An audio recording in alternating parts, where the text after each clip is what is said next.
তোকে হ্যাপি লাগছে।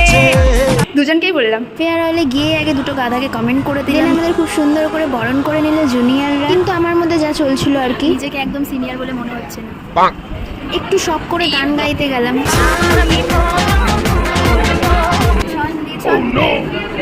হ্যাঁ, আমার সাথে এমনটা হবে এটা জানারই কথা, তাও আমি হাল ছাড়বো না। বরাবরের মতো শুভ অনুষ্ঠানে আগে প্রদীপটা জ্বালিয়ে নিল ম্যাম। এই ছুটিটা আমাদের জন্য সুন্দর সুন্দর কিছু বক্তৃতা। যেতে নাহি দিব, তবু যেতে দিতে হবে। এটা হলো দেব, এই হলো কলেজের আমার একটা ভালো বন্ধু, সারাই দিচ্ছে না আমাকে। পরে তো আরই পাত্তা পাবো নেক্সট। আর এটা হলো রিয়া। আর এখন আমরা কনসার্টে এসে গেছি মনে হচ্ছিল। নাচছিলাম না, নাচ গান দুটোই একসাথে করছিলাম। আমার ভেড়া গলার গানটাও শুনে নাও।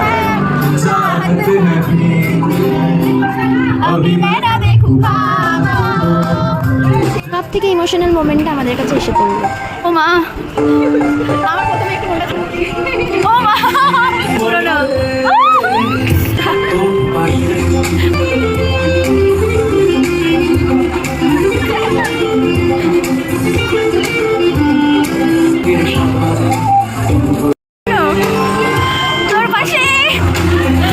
এদিকে কলেজ শেষ হওয়ার একটা আনন্দ ছিল, একটা অজানা চাপা কষ্টও যেন সবার মনে ঘিরে আসছে। নিজেদের অজান্তে কখন সবাই সবার ক্লোজ হয়ে গেছে নিজেরাও বুঝতে পারি। I will always remembering one thing, কি আমার দুটো ভালো ফ্রেন্ডস হয়েছে। ইন ফিউচার সবাই সবার স্ট্রিমে ব্যস্ত থাকবে, জানে না কেউ কারোর খবর আদেও রাখবে কি। এই মোমেন্টগুলো আমি ক্যাপচার করে রাখলাম। নেক্সট টাইমে আমরা যখনই দেখবো আমাদের মনে থাকবে। Don't attend any colleges programme, but এই প্রোগ্রামটা আমার অলওয়েজ মনে থাকবে, কারণ ফেয়ারওয়েল ছিল ভাই আমাদের।